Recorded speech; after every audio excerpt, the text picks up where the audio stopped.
From being a freedom fighter to being a political analyst to being an human rights activist to actually doing so many things in this country. And from saying so many things oftentimes about how Nigeria can become a better place. A man who major political parties in this country and even most politicians see as a threat to their political career, to a man who has been in the forefront of major rallies, major protests, most especially the revolution movement. Who am I talking about? No any other person than OMOYELE SOWORE. And this time around is in the forefront of the news and so many things is happening out there. So a few weeks ago we saw what happened between him and the president, Bola Ahmed Asiwaju Tinubu, calling him a criminal, and the FCT minister Yesowike calling him several names. You understand? The case is still in court, pending in court and all of that. But this time around, there is a new development from the angle of OMOYELE SOWORE calling for the immediate release of Nnamdi Kanu. So to all biafrans watching this video, share this video, like, and also do not forget to subscribe.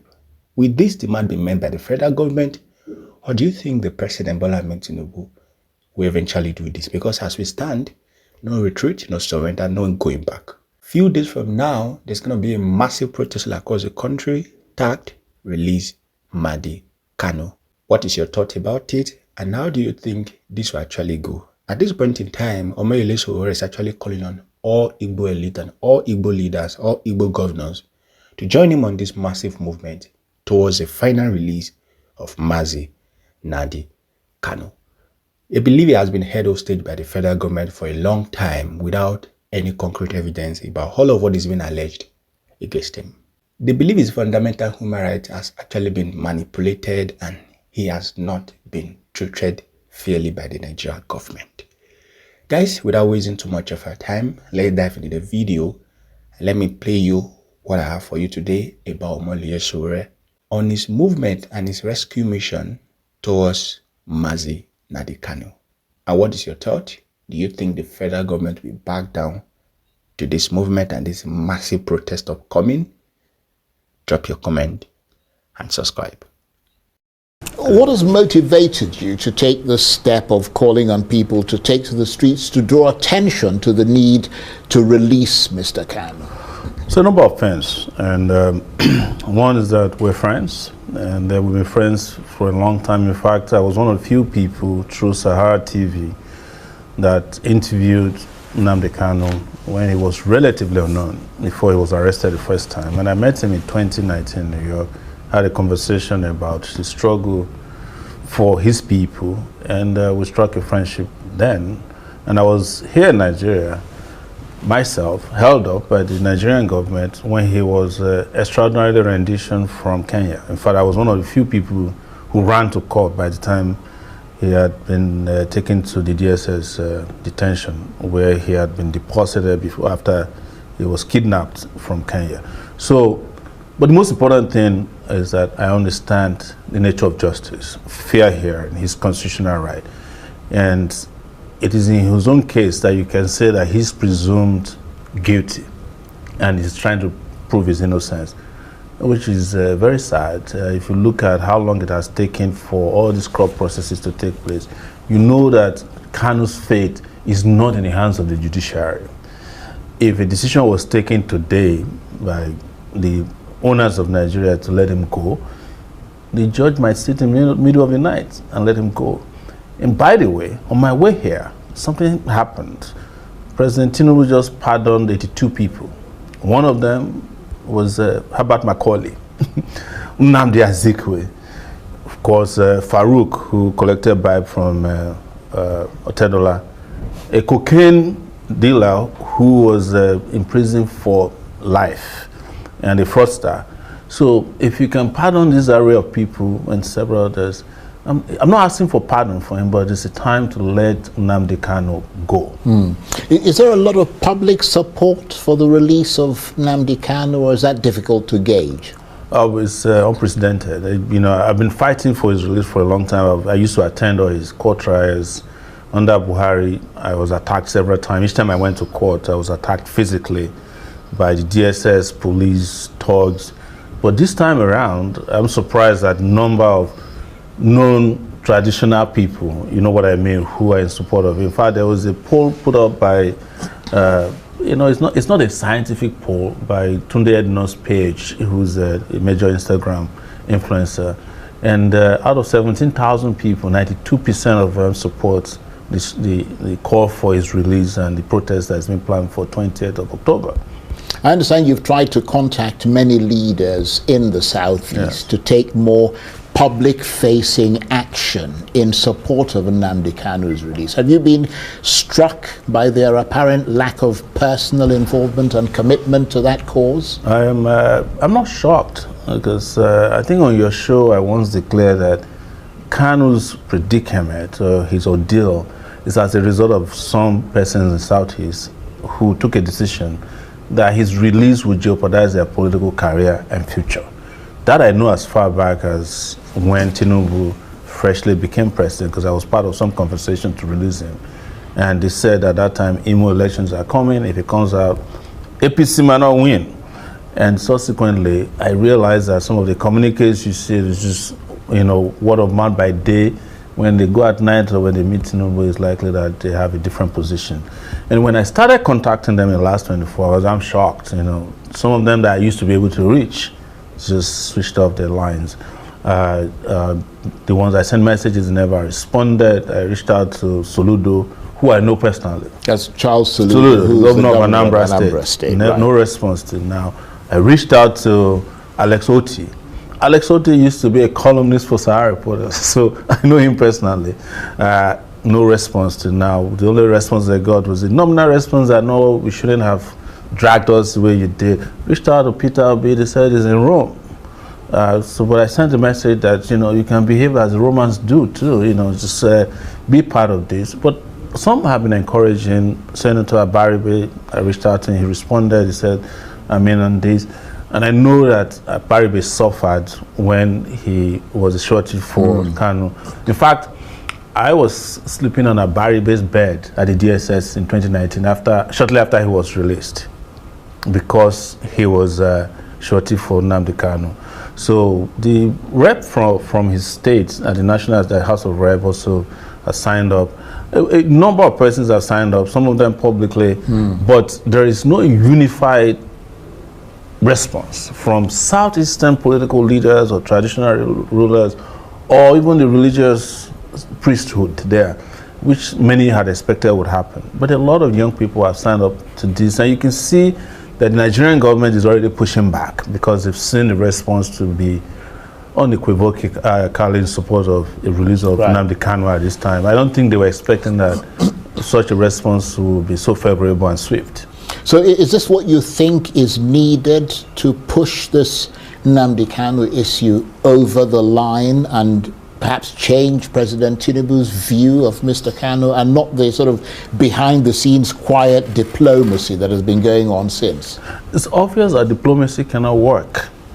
If it was going to work, by now it would have resolved the issue. I think they used the diplomacy or their proclamation about diplomacy to just make the public become a little lethargic about his release, so that nobody, oh, they're working on it, don't worry. Because we hear that a lot from Oti, who is the Abia State governor, that is working on this quietly. In fact, I was told in court about 2 weeks ago that he will be released on head grounds. They had convinced everybody, only for him to come to court, and they kept changing goalposts, as we call it. So I don't think diplomacy has to be a combination of, you know, actions. And one of it, I think, is going to be a loud public disapproval of his continued detention, and a protest would work, in my view, in that regard. And that's why I want these people who claim to want him to be released to join the protest. Yes, because when they have issues, they do protest. You know, there's no major politician in this country has ever participated in the protest when their own private interests are at stake. I was speaking to a group of Nigerian political campaigners recently, and they seem to think that mobilizing the Nigerian people for any kind of large-scale protest has become a sort of famously impossible thing to achieve. I mean, do you share that view? Well, I don't. It's the same country in 2024 that Nigerians protested for 10 days straight in what was known as End Bad Governance struggle. Nigerians in 2020 did end SARS. It was a globally acclaimed resistance. Well, to be fair, the end SARS was the last big protest. Yes, but there was still a protest in 2024. It may not have been as big. What I'm saying is that yes, there's been efforts to discourage Nigerians, and you know, when you go out there and kill people and charge them for offenses that are very grievous in nature, you're likely to discourage a country in which, you know, you have 139 million people who are living in abject poverty. They just want to go out there and get whatever they can and survive from day to day, hand to mouth. So, but I don't think that is impossible. What has been impossible is the unity of purpose, because they have figured out how to divide us, you know, along ethnicity. I remember in 2024, when we were planning bad governance protest, we included the release of Nnamdi Kanu in that protest. And Johannes Ndibu, when I issued a statement that they are not part of the protest. So maybe by now, we would have gotten Nnamdi released. So there's also a lot of tactics used by the Nigerian government to discourage people. And some of it is how they have made it open-ended to kill protesters, you know, implicate them in crimes that are insurmountable. You saw in 2024 how they charged children for treason. It's never happened anywhere in the world before. So, but I think the consciousness around this is great. And I also think that in some ways, Nigerians always love when things are happening in other places. They love the replica of it. You know, you notice that there's been a lot of chatter around Nepal, you know, Morocco recently. So maybe, you know, that's also might be an inspiration. Right, but I mean, are there lingering security-related things that are yet to be resolved around Mr. Kanu? I mean, can he, for instance, call on IPOB? I think he's called on them before, but again, to relinquish all forms of violence and all forms of threat to the Nigerian state. Will that be needed as well in order to convince the powers that be of Mr. Kanu's sincerity? I think he made an open declaration in court where he said, give me 5 minutes if I'm released, I'm going to end the violence in the Southeast. He made the declaration in court last year. What else do you want from him? And you are the government, at any rate, you have a duty to protect the public. It's not his job to protect the Southeast or the Southwest. But the truth is that I have said this, and I'll repeat again. If you are a Nigerian, you can get away with a lot of things. But if you are Igbo, Nigerian, you can't get away with a lot of things. Yes. But you're not getting away with much. Yes, but the odds are stacked against you because, you know, you're coming with zero, and they will do it to you. I mean, it was in this country that there's a Yoruba nation movement. They even went and hijacked a radio station last year. You know, did you hear of any trial? Did you hear of any arrest? I'm not using that. I'm not saying that that should not be the case, but we must tell ourselves the truth. That it just doesn't look good that, you know, the Igbos are marginalized in every sector, including in the justice sector. You know, to get a trial wrapped up in 10 years, is that so difficult to do, especially when you claim that you have evidence that this person has committed these grievous crimes. Nothing has been done. There's nobody who's been presented as a witness. The only witness that was presented in his case did not accuse him of any crime. He didn't say he found a gun on him or he was importing ammunition or weapons or had a grenade. He just said, well, he was making declaration that he wants Biafra. And I've checked the Nigerian Constitution, 1999 Constitution. There's nowhere it is stated that it's a crime to say that you want Biafra. Yeah, well, I mean, you do have to, and not to sort of qualify what you're saying, but I mean, the person asking for a Yoruba nation is quite different from the Biafra issue, because Biafra, actually, there was a war in this country. That's exactly what I'm telling you, that the laws are stacked against you. That lasted quite some time. So in that context, and in that very narrow context, anything that appears to inflame that concept of, you know, bringing back the memories of the war and all the things that happened, and in a sense threatening this country, is something that raises the hackles of people. But let me ask you this. I mean, you yourself have become a sort of master of the protests, if that can be described in polite terms. I mean, is that because you believe that over the years or over the decades, the mood of the times in this country has been politically dark and is getting darker? Yes, I have always stated it that every president in Nigeria is worse than the last one. When Buhari left, everybody said this is going to be the worst. And after Buhari left, people were calling for the return of the Buhari regime. So that shows to you that to be fair, I haven't heard a lot of people calling for the return of the I heard a lot of regime. people who said, well, I mean, in preference to the Tinubu regime. I've heard people say, give us Buhari fuel price, give us Buhari's Naira. Yes, I suppose in that sense, because the prices were lower. Yeah. The same people also went and gave Buhari a rousing barrier. So it doesn't look like they hate him. I was probably the only person who said, this guy don't deserve the kind of monumental, acclaim and cheerleading that followed his barrier. But that's a conversation for another day because it's no longer here. But the truth is that the country is getting darker. The electoral process has become very Byzantine. Nobody believed that elections can deliver votes that bring about credibility, that they can be free and fair, and that it is the people you vote for that will get declared as winners of election. Of course, you've seen poverty. Yesterday, they said, this is from the Nigerian government, that from 81 million people who are in abject poverty, we have now moved to 139 million, and we have 200 million people.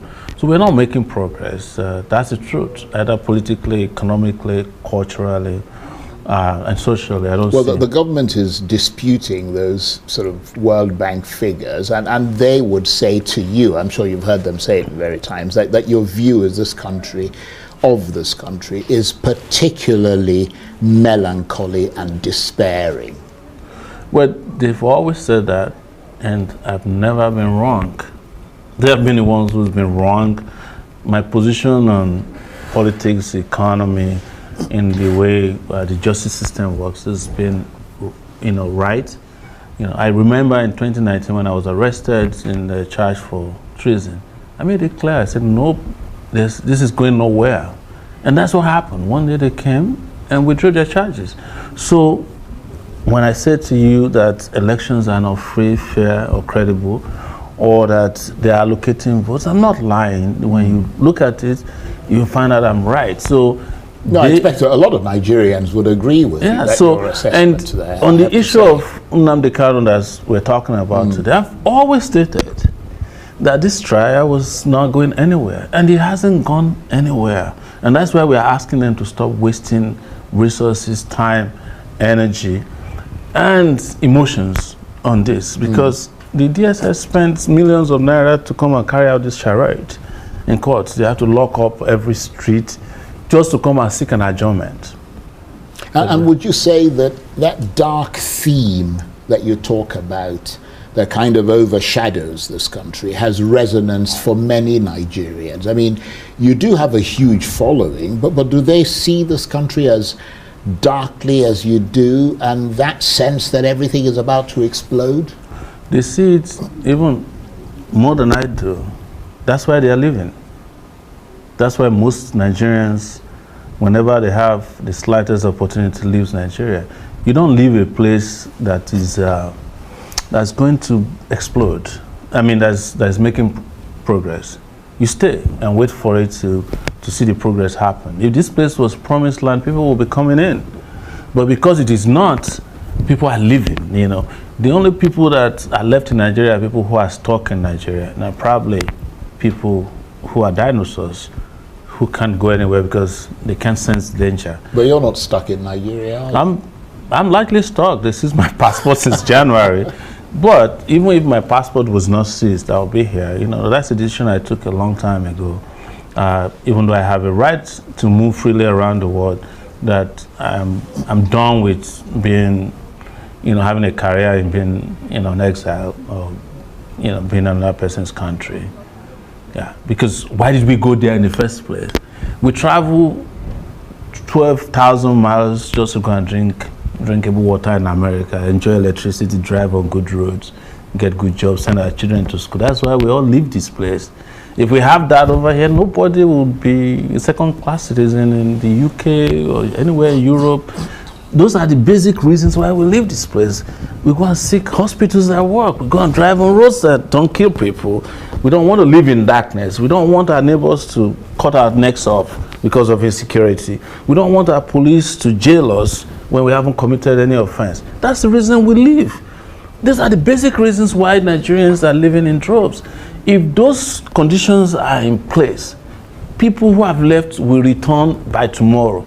Some of them will return without taking a single bag of clothing to come back. But Nigeria has denied them that opportunity, and it is because of that darkness that is hovering over Nigeria almost perpetually, day and night, that people are living. That is their own way of expressing that things are not good here anymore. Well, on that rather dark note, I want to thank you very much indeed, OMOYELE SOWORE.